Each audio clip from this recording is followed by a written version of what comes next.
សួស្តីពុកម៉ែបងប្អូនទាំងអស់គ្នាពុកម៉ែបងប្អូនណាខ្លះដែលធ្លាប់ស្លប្រហើរឬក៏ហៅថាប្រហើរបុកម្សៅថ្ងៃនេះដែរគឺខ្ញុំនាំបងប្អូនមកស្គាល់ពីម្ហូបខ្មែរដែលតាំងពីកេដូនតាមកម្លេះហើយម្ហូបនេះដែរគឺមានមុខម្ហូបឈ្មោះថាស្លប្រហើរបុកម្សៅហើយស្លប្រហើរបុកម្សៅនេះគឺមានរសជាតិឈ្ងុយឆ្ងាញ់មែនទែនជាពិសេសគឺចំនួនរបស់យាយខ្ញុំបាទខ្ញុំនៅទូចមែនទែនបាទគឺខ្ញុំអាសាបានហូបម្ហូបនេះមែនទែនតែថ្ងៃនេះដែរមិនធ្វើដោយសារតែនៅជិតផ្ទះហ្នឹងមានភ្លៀងធ្លាក់មួយមេមកកន្លែងខ្ញុំធ្វើការហើយក៏មានស្លឹកឈើស្លឹកព្រៃបាទជាបន្លែម្ហូបខ្មែរនឹងឯងបាទហើយ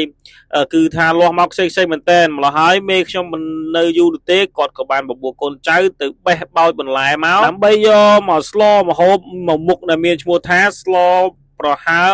ម្សៅបាទមហាបុកម្សៅហើយពេលនេះដែរក៏យើងបានត្រាំកលត្រាំអីចឹងមកជាមួយល្មៀតចឹងមកហើយយើងបានយកអង្ករនិងល្មៀតមកបុកក្លាយជាម្សៅមកបែបនេះមកហើយពេលបុកបានមកហើយគឺយើងយកមកទុកចឹងសិនមកបងប្អូនបន្ទាប់ពីបុកម្សៅបុកអីហើយគឺយើងចាប់ផ្ដើមមកលាងបន្លែលាងអី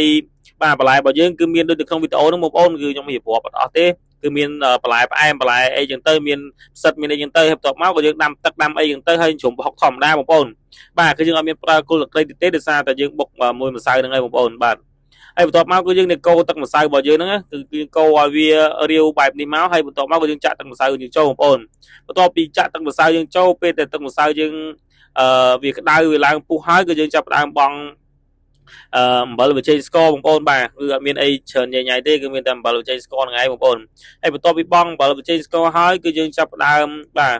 រៀបចំដាក់ត្រីបងប្អូនត្រីគឺមានត្រីទក់បាទបងប្អូនគឺត្រីទក់យើងរកបានតាមវាលស្រែបងប្អូនបន្ទាប់ពីយើងបង់ត្រីទក់ហើយអីហើយចឹងមកបន្ទាប់មកគឺយើងចាប់ផ្ដើមបង់ត្រីបង់អីចូលចឹងមកបងប្អូនបាទគឺយើងបង់ត្រីចូលចឹងមកនៅពេលដែលទឹកស្លយើងក្តៅពុះបងប្អូនបាទគឺទឹកយើងដាក់ម្សៅដែរហើយយើងចាប់ផ្ដើមដាក់ត្រីបន្ទាប់ពីយើងដាក់ត្រីដាក់អីរួចចឹងមកយើង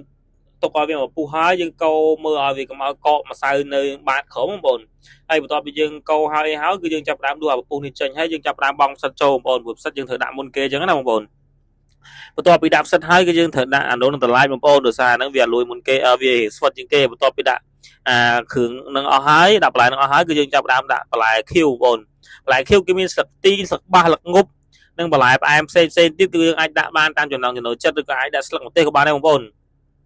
បន្ទាប់ពីយើងដាក់បន្លែខៀវចឹងមកយើងចាប់ផ្ដើមកូរបន្លែកូរអីហ្នឹងឲ្យវាលិចទឹកហើយយើងចាប់ផ្ដើមក្របវាទុកចោលមួយសន្ទុះឥឡូវបន្លែយើងក៏បាន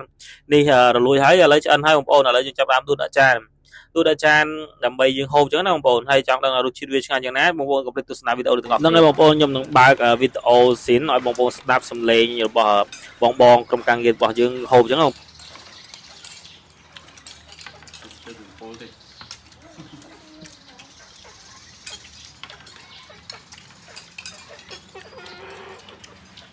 ហ្នឹងហើយពុកម៉ែបងប្អូនស្ដាប់តែសំឡេងស្ដាប់តែមាត់ទៅក៏ដឹងតែជាតិដែរបងប្អូនអើយ